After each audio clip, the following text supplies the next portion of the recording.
Hi, baga nagaan gara chaanaalii kanatti dhuftanii walaabuu keem jedhama chaanaaliin kun. Baga nagaan gara chaanaalii kanatti dhuftan. Har'a mass mole problems stoichiometry calculation waliin ilaalla jechuudha. Mass mole problems kan jedhu waliin ilaalla. Maal jechuudha kun? Maasiin kenname, maas jechuun hanga kenname, mooliin barbaada gaafa jedhamu yookaan immoo mooliin kenname maasii immoo barbaada gaafa jedhamnu akkamittiin salphaatti furuu dandeenya kan jedhu dafnee ilaalla jechuudha. Isteeppiiwwan jiran walumaan ilaallee kan itti fufnu ta'a jechuudha. Mee garuma sanatti haa ceenu. We need to use mole mass calculations in a combination with mole ratios to solve several different types of mass-based stoichiometry problems. Mooliin nu kennama, maasii barbaadna. Salphaamatti maasiin nu kenname moolii barbaadna jechuudha. Kabiraan, in this type of problem the mass of the one substance is given, then we are required to calculate the mass, the mole of another substance. From this you are to determine the amount in moles of another substance that will either react with or be produced from the given substance. Maal jechuudha? Mooliin reactantii kenname maasii productii barbaade jedhamuu dandeenya. Yookaan immoo mooliin substance productii reactantii nu kenname kan reactantii biraa immoo maasiidhaan gaafatamuu dandeenya. Kanaafuu reactantis productis include gochuu danda'a jechuudha wanti nuti gaafatamnu.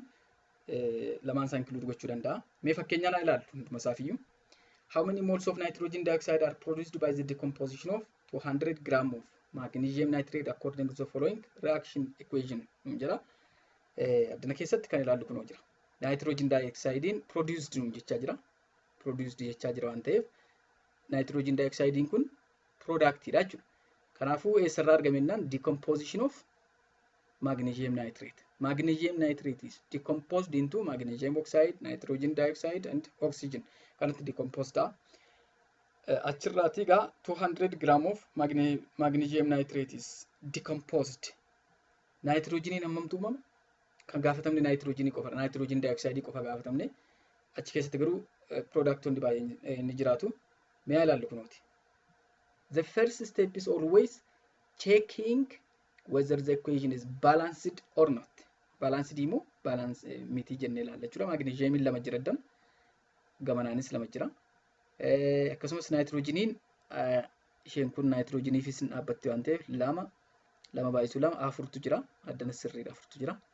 Kabiraan oksijiniin addana lama baay'isuu sadii ja'a jira. Ja'a baay'isuu lama 12 jira. Addanneen lamni jirti. Addana afur baay'isuu lama 8 12 wal qixa jechuudha. Kanaafuu the equation is balanced jenna. Kan addanatti nu kenname 200 gram kan jennudha. 200 gram of magnesium nitrate is decomposed into these products, magnesium oxide and nitrogen dioxide and oxygen. Addanarraati kan nuti argannu 2 mole of magnesium nitrate is decomposed according to this balanced chemical equation. Moolii lama jennee jalatti barreessine kan kanaan gaafatamne. Kan kanaas hin gaafatamne kan nuti gaafatamne nitrogen dioxide dha. X isaa booda mooliidhaan gaafatamne isa 4 mole tu jira. Mee maaliin gaafatamne mee? Nitrogen dioxide how many moles jedhama. Mole of nitrogen dioxide gaafatamne. Garuu immoo giraamiidhaan nu kenname. Mass mole or mole mass problem jechuun isa kanadha. Giraamni nu kenname yeroo kan maasiin nu kennameera kan nuti gaafatamne immoo mooliidhaan gaafatamne jechuudha. Kanaaf akka kanatti calculate goone 200 gram over 2 mole akkan jenneef jalqaba ishee kana gara mooliitti jijjiirra. Hundi isaanii mooliidhaan gaafatamne waan ta'eef addanna mooliin jira. Ishee kana gara mooliitti jijjiirra jalqabaa jechuudha. Akkamitti jijjiirra? Convert the mass into moles nu jedha. Mole is equal to number of moles jechuudha. Given mass over molar mass. Kan isa kana. Kan nuti jijjiirru ishee kana waan ta'eef warra kaaniin ilaallu amma ishee kana duwwaa ilaalla. Given mass over molar mass. Molar massii kana jechuudha. Molar massii kana tokko tokkoon haa ilaallu. The molar mass of magnesium nitrate is determined as follows. Magnesium meeqa jira achi keessa? Addana keessa magnesium tokko jira. 24. Nitrogeniin 2 jira. 2 baay'isuu 14 28. Oksijiniin 6 jira. 96. Then total molar mass is 148. Molar mass arganneerra. Given mass in jira. Mole or number of mole of magnesium nitrate is equal to given mass over molar mass. Mole meeqa ta'e jechuudha 1.35 moles of magnesium nitrate. Egaa equationin gubbaatti barreessine kun hin jira. Equationin addatti barreessine kun jira. Yeroo moolitti jijjiirru kun meeqa taate 1.35 moolii nuu taatetti. Kanaafuu equationicha irra deebinee barreessina jechuudha. Irra deebinee barreessina akka kanatti. Iddoo 200 jennee san iddoo 200 jennee barreessine sana maal jennaan 1.35 mol jennee barreessina jechuudha. Amma gaa salphifanneerra 1.35 mol over 2 mol is equal to x over 4 mol jenna jechuudha. 1.35 gatii x akkasitti barbaadna. Gatiin x number of mole of nitrogen dioxide produced from the decomposition of magnesium nitrate jenna jechuudha. 2.7 mole of nitrogen dioxide is produced jenna. Kanuma gaaffiin keenya. Mee gaaffiittaan ilaala. How many moles ammas mooliidhaan gaafatamaa jirra. How many moles of water are formed when 413 gram of calcium carbonate react with HCl? Warri kun reactantiidha. Achirraatii wanti uumamu jira nuun jedha. Warri biraanis jiru garuu addanaati maal nuun jedhee water is formed. 413 gram of calcium carbonate is reacted with HCl. HCl wajjin react godheera inni kun kan uumamu wateriidha. Moolii ishee gaafatamne jechuudha. Kan kenname maasiidhaan nu kenname gram. Kan nuti barbaannu immoo mooliidhaan jechuudha. Mee equation kana ilaallu. The first step is jalqaba maasii kenname sana gara moolitti jijjiirii nu jedha. Akkuma baratameen jechuudha. Molar mass of calcium carbonate is determined as follows. Calcium tokko jira times 40 gram per mole is equal to 40 jenna jechuudha. Inni kun immoo 12 ta'a carbon. Oxygenii 3 jira.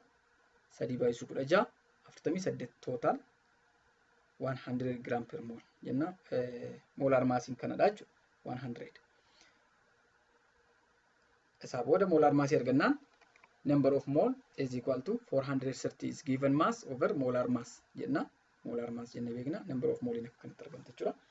Egaa 413 gram jechuun 4.13 mole wajjin wal qixa jechuudha.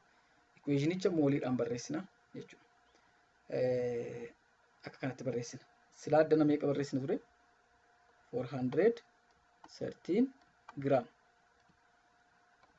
413 gram jennee barreessina ture silaa. Amma garuu ishee kana dhiisneeti 4.13 mol jennee barreessine. Moolii man gaafatamne moolii waan mooliidha isheen kun. Kanaafuu amma salphisneerra jechuudha. 4.13 mol over 1 mol is equal to x over 1 mol jenna. X gati x akka kanatti. 4.13 moles of water is produced. Kana gaaffii deebiin keenya ishee kana jechuudha. Gatii moolii gatii x argannee jirra gatii ta'a jechuudha. Gaaffii sadaffaa ilaalu. Calculate the mass of sodium sulfate formed when 5 moles of sodium hydroxide reacts with sulfuric acid jedha. Egaa maasii gaafatamne ammoo calculate the mass jedhamne maasiidha wanti nuti gaafatamne ammoo. Kan nu kenname mooliidha. Mooliin nu kennameera. Mole of sodium hydroxide. Sodium hydroxide reacts with sulfuric acid. Inni kun maalidha? Reactantidha lamaan isaanii. Isheen kunii fi isheen kun reactantidha lamaan isaanii iyyuu. Isheen kun productidha jechuudha. Isheen kun productidha. Kun asiidiidha. Kun beeziidha. Ashaboof bishaan uumama jedhama. Mee asitti ilaalu. This is balanced chemical equation.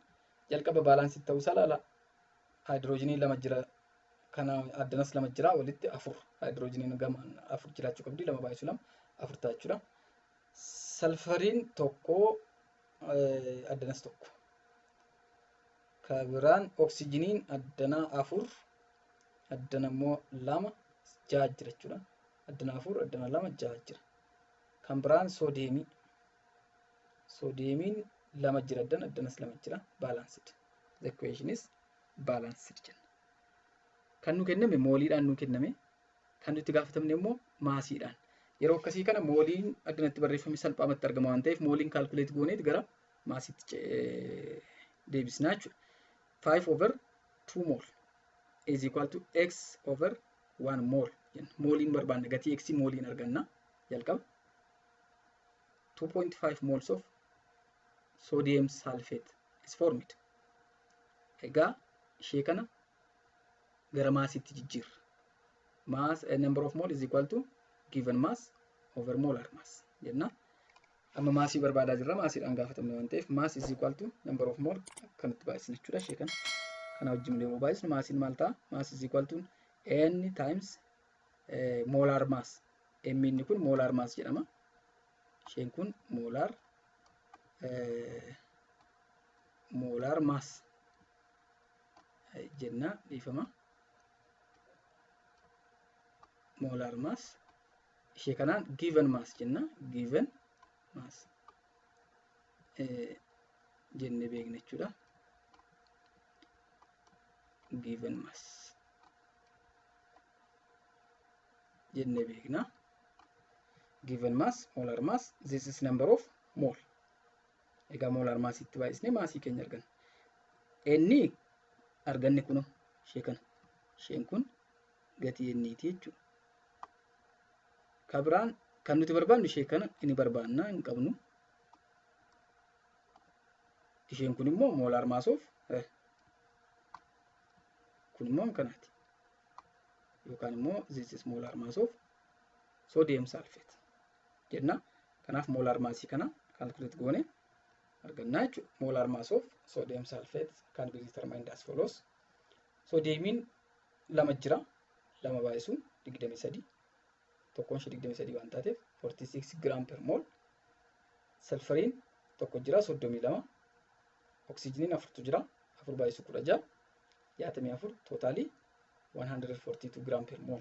This is capital M or molar mass jennee kan beeknudha. Gara dhimma keenyatti gaafa deebinu mass is equal to n times molar mass lamaan isaa yoo arganne irraa 2.5 mol times 142. Maasiin meeqa ta'a jechuudha? 355 gram of sodium sulfate is formed. Deebiin keenya ishee kanadha jechuudha. Ishee kana deebiin keenya. Mee galatoomaa fayyaa ta'a. Yeroo gaarii qabaadha.